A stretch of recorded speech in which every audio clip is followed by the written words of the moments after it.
Продължуваме и вечерва, драги присутни, на тема за молитвата. Ова е последна тема во ова серија, која нарековме се до молитва на Исус Христос, меѓутоа вечерва е 10-то предавање или размислување кое ќе опфати молитвата или молитвите кои се случиле, односно кои били изговорени на крстот од страна на Исус Христос. Зошто можам да се надевам? Да видиме кои се тие последни три молитви, кратки, едноставни молитви што Исус ги изговорил додека висел на крстот, се уште бил жив, и ќе видиме колку се тие значајни и колку се тие поучливи за нас денеска. Евангелијата забележале, како што ни е познато, 7 кратки Исусови молитви на крстот. Но ние само 3 вечерва ќе споменеме. Значи, тоа се 3 молитви. Тој зборувал на крстот кога рекол на Јован: ево ти мајка, на неговата мајка ја препорачал да ја чува Јован, бидејќи Марија ќе била сама, Јосиф починал. Значи, Исус се грижил за својата мајка и пред самото умирање. Исто така, ние ќе видиме и вечерва тие 3 кратки, едноставни молитви кои се многу важни и значени за нас денес. Еве првата молитва или првите зборови во таа молитва што Исус ја ги кажал. А Исус рече: татко, прости, бидејќи не знаат што прават. Знаме кога тоа се случило, кога војниците го држале, го раснувале, му ковале шајки на рацете и на нозете, или го плукале, се исмејувале, а Исус вели: татко, прости им, зашто не знаат што прават. Втората молитва, околу 9-тиот час, Исус извика со силен глас и рече: или лама савахтани, тоа значи: Боже мој, зошто си ме оставил? И еве третата кратка молитва, ние повторно после ќе се навратиме на нив и ќе кажеме во кое време од Исусовото распнување биле изговорени овие 3 кратки молитви. Тогаш Исус извика со силен глас: татко, го предавам својот дух во твои раце. И кога го рече тоа, издивна. Очигледно, ова молитва е пред самиот крај на Исусовиот живот на оваа земја. Кога висел на крстот, значи извикал со силен глас. Зошто со силен глас? Очигледно да го слушнат и тие поодалечните кои биле тука околу крстот. Но може да кажеме, драги присутни, дека во христијанството не стои идеја, нешто апстрактно, нешто на кој ние се молиме, никој не го видел Бога, велат луѓето, па како да се молам? Меѓутоа, во христијанството постои личност, тоа е живиот Бог. Кога ние се молиме, ние треба да веруваме дека некој ги слуша, ги прима тие молитви. И се сеќавате, во минатото предавање кажавме дека Бог одговара на 3 начини на нашите молитви. Некојаш вели да, некојаш вели не, а некојаш молчи, никојаш не одговара. Но ние кога се молиме, ние треба со вера и со надеж да се молиме на живиот Бог. Тука постои личност, не е некоја апстрактна работа или идеја, туку тоа е нашиот Бог кој е на небото. Христовото раснување символична е слика на Божјата љубов и неговата големина. Тука се открила најголемата љубов во историјата на човештвото. Лесно е да умреш за некој кој ти платил или кој ти дал пари, па да му одвратиш или нешто слично. Меѓутоа, замислете, Исус умрел за грешници, за они кои го плукаат, они кои го убиваат, па и за сите нас денеска после толку векови од неговото раснување. Христојот крст го дефинира основниот идентитет на христијанството. Се врти во христијанството околу Исуса Христа. Знаеме дека ниту ангелите може да не спасат, ниту човек. Единствено Исус е таа личност, член на небесното тројство, кој дошол на оваа земја доброволно да го даде својот живот. Христојот крст ја обликува стварност, сегашноста наша, дека ние благодарение на Христа, неговата смрт на Голготскиот крст сме откупени. Тој е ден кој го променил светот. Знаме дека дотогаш луѓето пренесувале жртви. Секој јагне укажувало на иднина, дека во иднина ќе дојде Спасител. А сега стварноста се остварила. Крстот е мост кој повторно го поврзал Бога и човекот. Знаме уште во Еденската градина Бог првин го побарал Адама. Кога сгрешил, Адам се сокрил таму во грамушките и Бог доаѓа и го бара. Но сега на крстот, почитувани, Повторно е воспоставена таа хармонија помеѓу небото и земјата. Повторно тој мост е воспоставен кај што луѓето може директно да комуницират со својот Бог. Не мора сега јагниња, не мора преку свештеници да одиме. Сега можеме директно, како што вели псалмиста Давид, кога се моли, вели, својот грев го кажав на Бога. Значи, ние директно со Бога може да комуницираме. Крстот е сушност поврзување помеѓу Бога и човекот. Крстот е клучен настан, кулминација на историјата на спасението. И затоа почнува така наречена нова ера од Христа навам. Значи, крстот е еден белег, остава стариот, почнува нов начин на спасение, во смисол нов начин на воспоставување на врска со Бога, а тоа е преку нашиот Спасител Исус Христос. Затоа ние, кога се молиме, нашите молитви ги завршуваме во името на Исус Христос, бидејќи Исус е наш посредник, не е човек, не е некој свештеник, нека се нарекува и папа, посредник помеѓу Бога и човекот. Тоа е Исус Христос, нашиот Спасител, кој бил на оваа земја и потоа умрел, воскреснал и заминал. Крстот е символ на христијанството. Вакви крстови, знаете, поставија во многу градови, нека кога настапи 2000-та година. Ако одете и во Охридско има, во Скопје има, во Источна Македонија, скоро во секој град поставили над прилепи има крст како символ, ете, 2000 години од Христовото распнување. Ние знаеме дека тоа е една символика. Ние не се крстиме и не треба се крстиме, зашто крстот не спасува. Крстот не е замена за молитва. Ние треба да се молиме директно, со зборови да искажуваме нашата радост или жалост или нашите потреби. Доминантен символ на христијанството во првиот век бил знакот на рибата. Знаете, во почетокот крстот воопшто не бил знак на христијанството. Значи, луѓето се поздравувале со маранати и цртале знак риба, ихтус, Исус Христос Спасител, тоа е на грчки. Значи, со риба, знаете, оној две линии цртале риба. Меѓутоа, подосна, после Христовото распнување, станал крстот централен символ на христијанството, бидејќи укажува на таа жртва која е дадена за тебе и за мене, а тоа е жртвата на Исус Христос. Еве, неколку фотографии можеме да видиме кои други символи биле во христијанството. Еве, овде риба имаме. Некои го зеле символ како гробот на Исус Христос. Потоа овде имаме некоја царска столица или стол. Некои го земат гулабот како символ на христијанството. Некои дури струг, бидејќи Исус се занимавал со дрводелска дејност, или овој сад, потоа како што е ова чамец, кајче некој, па дури некои отишле подалеку и го зеле колевката, кај што бебе леже, односно јасли, символ на Исусовото раѓање. Сепак, може да кажеме дека во грчко-римскиот свет на првиот век крстот бил олицетворение на злосторство и срамота. И затоа има еден текст, вели, проклет е оној кој виси на крст. Значи, луѓето не го обожавале толку крстот, зашто знаеме, крстот представувал начин за убивање на противниците. Римјаните го користеле крстот и ги раснувале своите противници. На тој начин внесувале страв во нивните коски. Но ете, бидејќи Исус бил раснат во времето на Римската империја и точно се исполнило пророштвото, тој бил раснат на крстот на Голгота.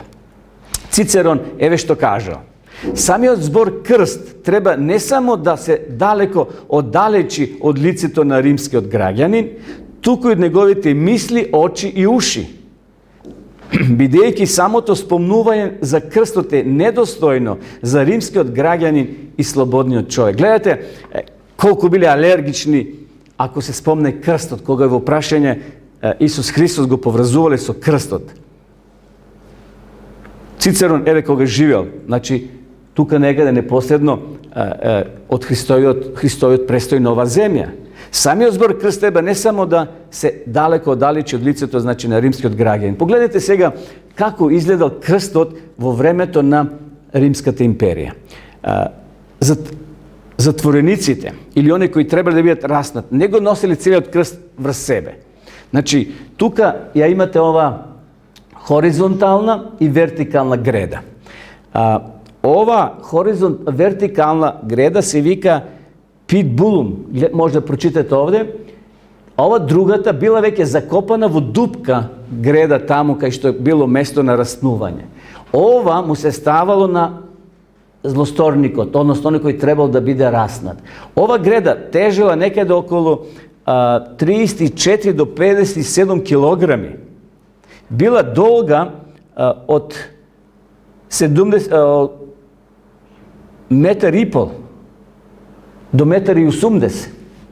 Се зависи. Значи, околу 50 килограми била тешка. Замислете, Исус ја носил таа греда и паднал, вели, таму на камењата, на патот, од центарот, од судницата на Ерусалим кон Голгота. И потоа кога стасувале на брдото, ова се тука углавувала таа греда и така се формирал крст. Замислете, Исус 2 дена испитуван по разни суди, не спиен, не најаден, психички оптеретен, и вели, во еден миг Исус падна. И затоа во Стариот Завет има и таков текст: проклет е пред Бога кој обесе на дрво. И тоа евреите били многу алергични. Тоа знаеме, римјаните го правиле, не евреите. Но сепак тие евреи кренеле рака, дале согласност да се Исус растне на тој крст. Дрвото на проклетството, казна која потекнува од Божите раце, би рекле. Централното значење на крстот потекнува од самиот Исус Христос. Фокусот на неговата служба. Знаеме, проречено дека Исус ќе биде раснат помеѓу двајца злосторници. Распнувањето не е смртна, безпомошна жртва на зли сили, туку осмислен чин на откупување. Преку крстот требало Исус да помине. Ние се спасуваме не преку Синај, почитување, туку преку Голгота. Знаеме, Синај е символ на планината Сион, кај што Мојси ги добил заповедите. Ние не се спасуваме со држење на заповедите, иако се потребни да ги држиме и тие не водат кон Христа, кон Бога, но нашето спасение е резултат на Христовата жртва пренесена на Голгота. Значи, нашето спасение е преку Голгота, односно преку Христа. Ништо не е наше. Се е Боже, но наше е да го прифатиме тоа спасение, тој бесплатен дар кој Бог ни го нуди. Во настаните на големиот петок, самиот Бог бил на дело. Бог, може да кажеме, целото небо било спуштено на Голгота. Само бил невидлив Бог за сите присутни. Но, гледате ова фотографија, овде е темнина, а овде е светлина и тој пролаз се гледа горе брдото и трите крста. Бога би го рекле дека е тука некаде, во мракот, во темнината. Луѓето не го гледаат, но Бог е присутен и го гледа својот син, кој требало сам да ја испие чашата до дно. Ние минатите петоци читавме кога Исус се моли: Татко, кој може да ме помине ова чаша, но нека биде волјата Твоја. Значи, самиот Бог бил на дело. Осамнала нова ера која дефинира силата на Божјето царство и слободата. Да, тој ден бил судбоносен, можел Христос да се симне од крстот, да си замине. Тогаш ние би били за секогаш изгубени. Да се навратиме сега на првата молитва. Кога била изговорена? Пред раснувањето. Значи, Исус стои се уште долу, тука се војници, Исус не се спротивставал, не покажувал сила, не викал, не псуел, како останатите разбойници или овие затвореници што ги раснувале. Исус се моли, вели: Татко, прости им, зашто не знаат што прават. Ова е отелотворување на Исусовиот одговор на неговото раснување. И затоа, вели, како јагне го носат на клање. Замислете каква е таа гледка. Исус знал што го очекува. Мноштво луѓе дошле, некои од радозналост, некои го читале писмото, тука били учениците сокрени меѓу групите, меѓу толпата народ. А Исус се моли за своите кои го раснуваат. Додека Исус се молел за прошка на за гревовите на своите непријатели, ти му го одзеле достоинството, почитувани. Што значи да ти земат достоинство? Кога во Аушвиц ги носеле евреите и пред да ги однесат тие во оние комори, гасни комори, им ги одзеле прстените, обетките на жените, каишите, ремените, обувките, скроз ги симнале. На тој начин сакал да докажат дека вие немате ништо. Вие немате достоинство за живот. Нешто слично го доживел Исус. Исус немал прстен, но Исус имал облека. А облеката е символ на достоинство, дека си човек. И затоа сакале неговиот идентитет да го расчинат од земајка му е облеката. Ако немаш облека, ти си нула. Ти си само еден обичен број. Евреите добивале само бројка.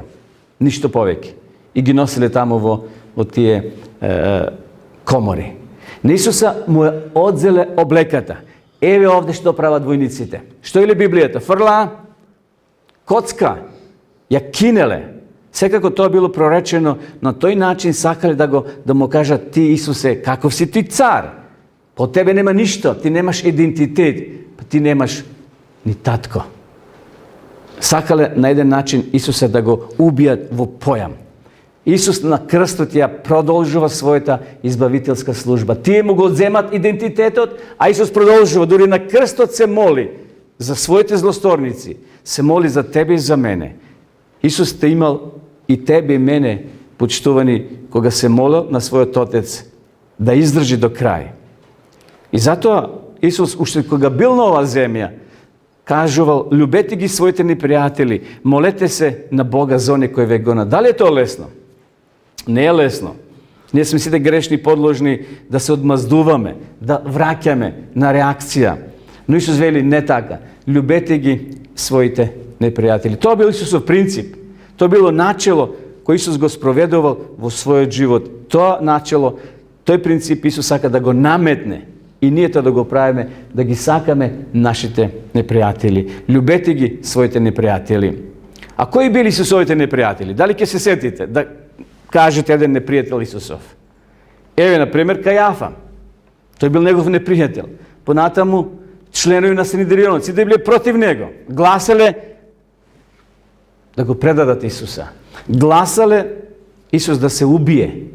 А тој како општинско собрание, таму се тие пратеници и носат одлуки. Членови на Синедрионот донеле одлука да Исус биде убиен. Тоа биле Исусови непријатели. Понатаму Јуда. Јуда бил Исусов непријател. Ние знаеме и читавме минатиот петок дека го со бакнеж го предал. Пилат, иако ги измил раците, но не можел да измие својата совест, не можел да го измие своето срце, зашто донел таква одлука. Иако жената го предупредила, жената претходната ноќ не можел да спие, имала сон, Бог и се јавил, Бог и кажал да му пренесе на Пилата дека тоа што ќе го направи, ќе осуди невин човек. Меѓутоа, Пилат бил Ирод, тој Ирод страшен, кој убил толку десетици деца, само да се докопа, само да го убие Исуса, бидејќи знаеме тројцата мудрици рекле: одиме да се поклониме на новиот цар. И тој се уплашил за својата фотелја. Учениците били Исусови непријатели, на жалост. Иако 3,5 години биле со него. Знаеме, Јуда го предал. Петар се откажал. Останатите биле како рогови во вреќа. Толку биле несинхронизирани, толку биле спротивставени едни на други. Исус ги учи и не можел до крај да ги научи. Петар, го спомнавме, момчето кое побегнало. Мноштво кој викало доле пред судницата: расни го. Тоа се Исусови непријатели. Навистина листата може да продолжиме. Исусовите пријатели погрешно го процениле, а Исус се моли, вели, бидејќи не зна што прават. Исус се моли за нив, а тие слушаат и не може сега да го уклопат тоа што Исус го кажува во своите мисли. Викат против него, го раснуваат, а тој се моли и вели: Оче, не знаат што прават. Навистина не знаеле што прават. Еве, Питерсон рекол, кога би биле изведени на суд, се мисли на оне претходните што ги читавме како Исусови непријатели. Било вели кој од нив, било нивните имиња да биле наведени или не, би бил потребан неверојатно паметен адвокат за да ја одбрани нивната невиност. Исус само со еден збор: Татко, прости им, зашто не знаат што прават. Како Бог, односно како Христос, како срце големо Исус имал, се моли за своите злосторници. Исусовата молитва за простување на непријателите треба да го обликува и нашиот начин на живење, почитување. На секој христијанин треба да живее така, да сакаат и да простуваат. Тоа го прават големите луѓе, во смислу христијаните кои се со Христа, кои имаат тесна комуникација секојдневно со Христа, ќе бидат подготвени да им простат и на своите непријатели. Иако е тешко, но сепак ние како христијани треба да тоа го правиме и да се учиме да простуваме, зашто Исус не учи. Омразата е затвор. Омразата е опасна за мене и за тебе ако мразиме. Не за оној кој го мразиш, тој не знае дека го мразиш. Со одгледување на омраза, ние стануваме жртви на неспособноста да простиме. Еве, во следната фотографија тоа ќе ни го каже, тешко е да леташ кога нешто те задржува. Врзан си за камен, ти сакаш да леташ, не можеш да се одлепиш. Ајде да се откажеме од ова чудо, од омразата. Тој е синџир кој не врзува. И ние стануваме жртви на себе си. Кога мразиме, кога не простуваме, нас не тоа јаде однатре. А кога ќе простиме, тоа е како птица, ќе одлета. Тоа бега од нас. И затоа вечерва Исус не учи, почитувани, преку овие негови молитви. Исус бил подготвен да им прости, но оние кои го тепале, кои го ударале по уво и му рекле погоди кој е. Исус се моли за тебе и за мене. Денеска ќе сретнеш секакви непријатели. Тие ќе те навредуваат, рануваат и понижуваат. Но ти не смееш да живееш така, рекол Марко Аурелије. Ти знаеш подобро, бидејќи ти си човек кој во кој живее Божиот дух. Тоа го кажал човек кој во вториот век живеел после Христа. Денеска навистина ќе сретнеме разни луѓе кои се поред нас. Некои ќе не навредат, некои ќе не ранат, некои ќе те понижат. Дали сме го тоа доживеле? Секако. Но ти вели не смееш да живееш така. Ти знаеш подобро бидејќи ти си човек во кој живее Божиот дух. За кој човек било кажано во Стариот Завет, тој е човек во кој има Божи дух. За кој беше кажано? Сеќавате? Халев.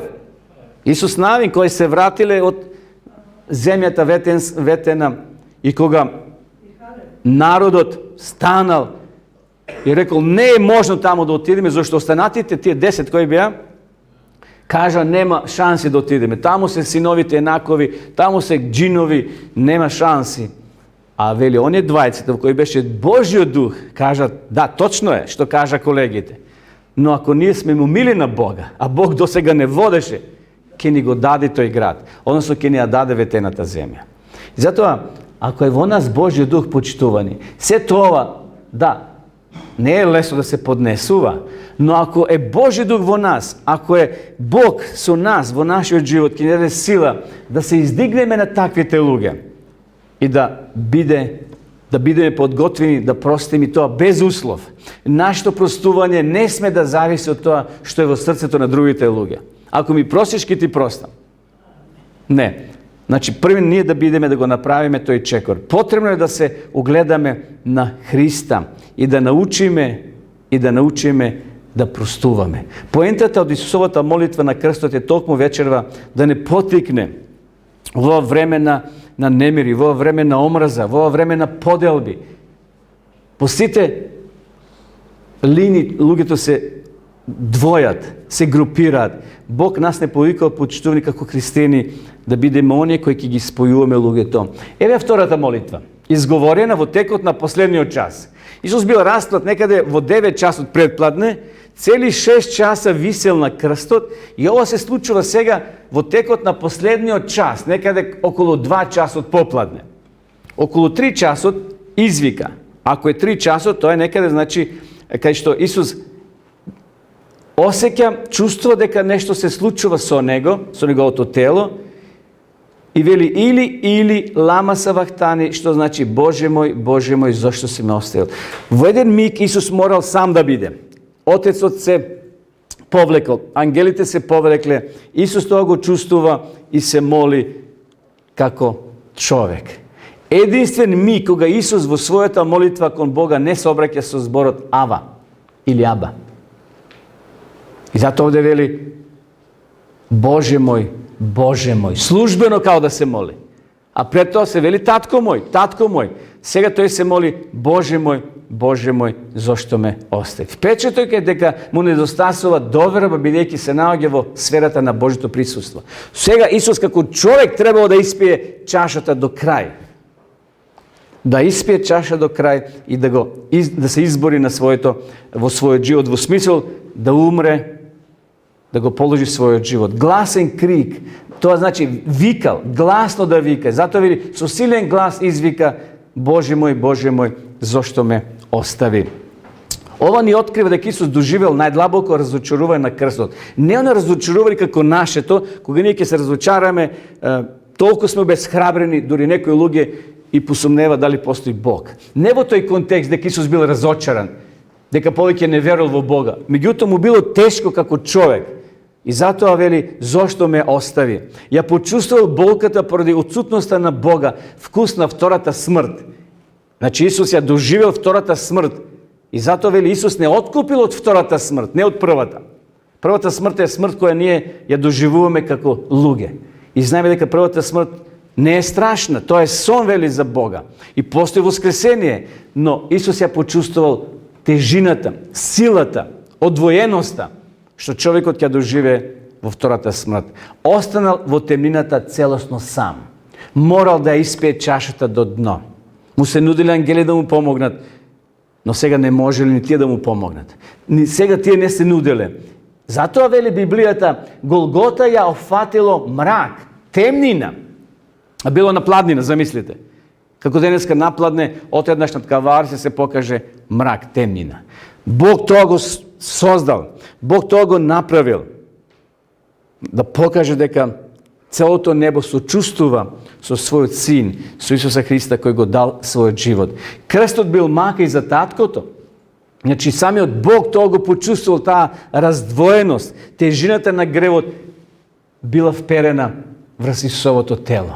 Замислете, сите гревови, Исус не умрел од тие маки на физичката болка, секако и тоа му приданело голема болка, но поголема болка било на душевна.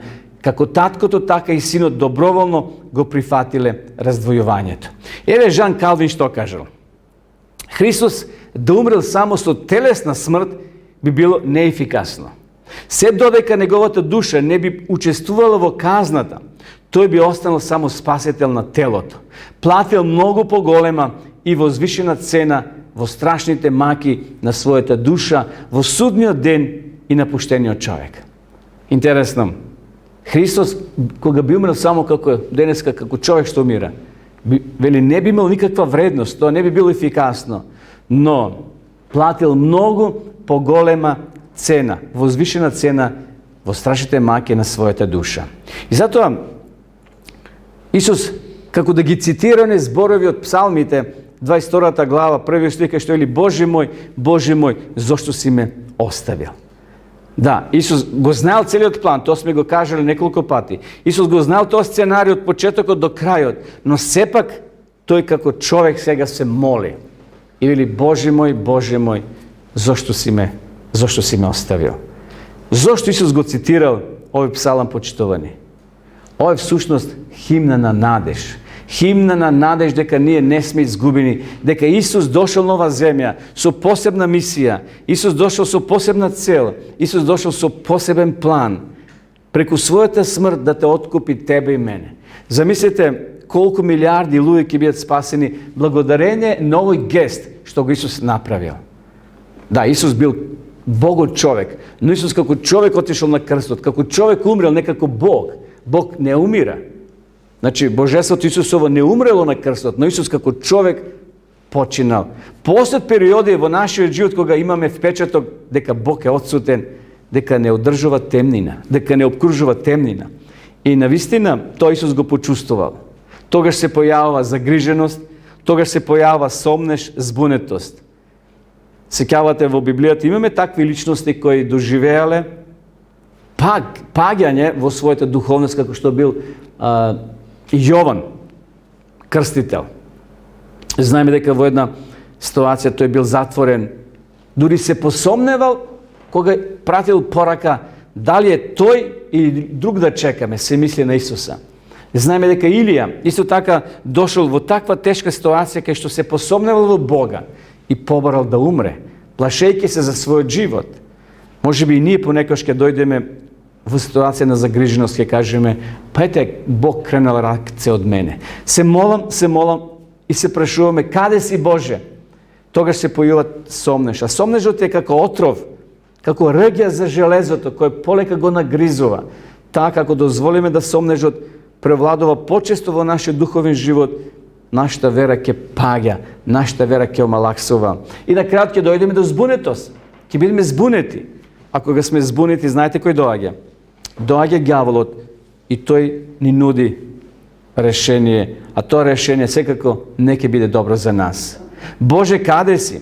Зошто молчиш кога си ми најпотребен? Боже, Боже мој, зошто си ме оставил? Ете, Исус се молил со тие зборови. Гледате, Исус како човек се моли. Исус знал дека таа раздвоеност нема да трае долго, но ќе биде доволно тој да ја покаже својата јачина, својата вера во Бога, својата истрајност и да испие чашата до крај. Но, еве, решение. Кога Бог молчи, треба да бидеме трпеливи. Треба да бидеме стрпливи, зашто Бог тогаш има подобро решение за нас, но ние треба да покажеме истрајност. Подножјето на крстот е место каде се најчесто учат лекциите за Бога и неговото постапување кон нас. Да, таму на крстот има место за тебе и за мене, за сите нас почитувани.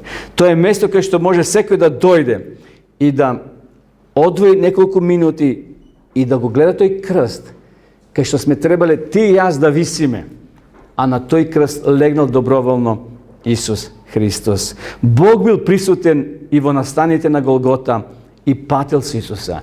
Бог е присутен денеска со тебе и со мене. Бог пати со нас кога ние наидуваме на кризни моменти, кога паѓаме длабоко, кога сме разочарани, кога можеби ќе се разболиме, ќе изгубиме работа, можеби ќе се случи смртен случај во семејство, кога ние ќе се одвоиме, односно кога ќе ни биде тешко, знаете, Бог е тука поред нас. Но понекогаш ние премногу очите ги држиме долу кон земјата насочени, наместо кон небото, кон Исуса Христа. Кога е Бог отсутен, еве што кажа Алистер Мекрагт. Божјата присутност не е приметена, не ја предвиделе и ја занемариле затоа што Бог одбрал да биде присутен таму каде што никој не очекувал. Во маките, срамотата, понижувањето, немоќта и лудоста на крстот на Исуса Христа. Бог бил отсутен затоа што не бил присутен на начин на кој бил очекуван. Се мисли, го тумачи овој господин Алистер настанот на Голгота. Значи, Божјата присутност вели не ја приметиле. Тие сега се мислеле дека има земјотрес, ќе се случи некоја надприродна појава и ќе го приметат Бога. Не, Бог бил во мракот, Бог бил во темнината. Бог бил присутен таму на Голгота. Значи, Бог бил, вели, отсутен затоа што не бил присутен на начин на кој го очекувале, но сепак Исус Бог бил присутен и го гледал својот син, кој го дал својот живот. Божјото провидение дошло од неочекувана насока. Крст, потоа тишина и оној силен земјотрес. Наутро во недела Исус воскреснал. Иако поставиле ова, значи таа според некои традиции местото гробот на Исуса Христа, иако точно не се знае, но сепак според некои согледувања ради туристите и денескате постои таа врата кај што тука бил тој камен и каде што Пилат поставил војници да го чуват влезот на гробницата, но знаеме тоа неделно утро што се случило. И затоа, почитувани, може да кажеме дека после воскресението историјата изгледа суштински подруга. Сега ни е полесно. Сега приодот кон Бога е расчистен. Нема веќе пречки. Сега е мостот воспоставен. Можеме директно да комуницираме со нашиот Бог, со нашиот Спасител Исус Христос, зашто е платена огромна цена. И затоа, ако се случи денеска, да се случи и смрт на некои наши мили и драги, постои надеж. Исус ја победил смртта. И затоа Павле ќе напише, зашто самиот Господ на заповед при глас на архангел и при труба Божија ќе слезе од небото и мртвите во Христа ќе воскреснат прво. Потоа ние живите, ние кои останавме, ќе бидеме грабнати заедно со нив на облаците во воздух, во пресет на Господа и така за секојаш ќе бидеме со Господа. Навистина, ова Павле не можел да го каже ако не постоел воскресение. Ако Исус не починал, не умрел, односно и не воскреснал. И затоа има надеж денеска. Има надеж за нашите мили и драги един ден повторно да се сретнеме со нив. Тоа е благодарение на Христовата смрт, односно на Христовото воскресение. Денеска ние може да кажеме дека Бог не е далеко. Тој е близо до нас. Тој е присутен во нашиот живот, на свој начин и делува во склоп со својата мудрост. Не мора ние да му наредуваме на Бога, Бог знае најдобро што е за тебе и за мене. Иако често неочекуваното не се случува, Божиот план е секогаш подобар од нашите желби. Ние чекаме, а тоа не се остварува како ништо сме го замислиле. Но знаете, Бог има подобар план. Бог има подобро решение од нашето. Само потребно е трпение. Потребно е да бидеме стрпливи. А Бог ќе одговори на начин како што Тој сака. Затоа, по миговите на темнината, неговата моментална отсутност е привидна. Значи, кога нас ќе не попаднат разни проблеми, и кога темнина ќе не покрие, не значи дека сме сами. Тука е Бог, тука е поред нас. Само треба да покажеме трпение и издржливост. И еве, при крајот да споменем и третата молитва, Христови последни зборови. Сега на крстот, неговите минути се одброени за живот. Исус вели: Татко, го предавам својот дух во Твои раце. Не душа, значи душа не постои сама за себе, душата е спојна духот на животот и на телото, и ние сме жива душа. Исус го предава својот дух, својот живот во раците на Таткото. И кога го рече тоа, умре или издивна. Овде Исус покажал целосна доверба почитувани во својот Отец. Имаме ли ние таква доверба кога ќе легнеме на смртната постела, кога ќе дојдат последните мигови од нашиот живот? Имаме ли ние таква доверба да кажеме: Татко, во Твои раце мојот живот нека биде. Ти води ме и чувај ме, па да се случи она најстрашното. Исус вели: Татко, во Твоите раце го предавам свој дух, и потоа издивнал. Иако Исус умрел со ранета душа, умрел со целосна доверба во Бога почитување. Тој имал 100% доверба и кога ги кажал овие последни зборови, повторно се обратил на Бога со Ава. Еве, Татко. А пред малце читавме: Боже мој, службено му се обраќа: зошто си ме оставил? А сега: Ава, татенце, Татко, во Твои раце го предавам мојот живот. И со овите последни зборови се коментар не само на неговата смрт, туку и на неговиот живот. Од почетокот до крајот живел за да служи. И на крстот почитувани, Исус умира со живот на вера на устните. Неговиот живот бил само да помага. Дори кога работел таму во анонимност, во дукенот на неговиот очух на Јосифа, Исус им помагал на комшиите, на пријателите, на соселаните, на другите селани кои доаѓале во таа работилница кај Јосифа. Може би некој да направи рачка за мотика, некој за коса, за срп. Исус тука помагал. И со овите раци биле вредни. Тој бил вреден 30 години, иако бил во анонимност. Но потоа кога настапило неговото време, тие 3,5 години, навистина тој од почетокот до крајот му служил на народот, односно и на Бога. Во својата прва забележна молитва Исус не учи да се молиме за избавување од злото. Тоа е молитвата Татко наш, ако се сеќавате, во Матеј 6 глава, но гледате сега во последната молитва Исус не учи што треба да работиме кога не сме избавени од злото. Таму вели: Оче или Татко, чувај ни од злото, избавени од злото. А сега сака да не охрабри. И ако не сме избавени од злото, и ако се случи нешто непредвидено во нашиот живот, Исус не учи да бидеме издржливи, да го довериме својот живот во рацете Божји. И затоа, еве, при крај на ова размислување, почитување, може да резимираме да кажеме дека крстот е јасен одраз на начинот на кој Бог се однесува кон своите созданија. Дека Бог не сака до крај. Бог бил со Исус до крај на неговиот живот. До последните мигови, до последните секунди, Исус што ги поминал на Голготскиот крст. Христовиот крст ги осветлува основните проблеми кои ја карактеризира нашата човечка екзистенција. Кога ќе доживеме стравови, кога ќе доживееме неуспеси, можеби сомнежи, кога ќе сме безпомошни, кога ќе се случат конфузии во нашиот живот, крстот ја дава вистинската перспектива, дека ние преку Христа може се да добиеме. Преку Христа отворен ни е патот кон Бога, кон Божиот престол, кон небесниот рај. Но наше почитување да погледнеме целосно со вера во Исуса. Еве Јерген Молтман што напишал.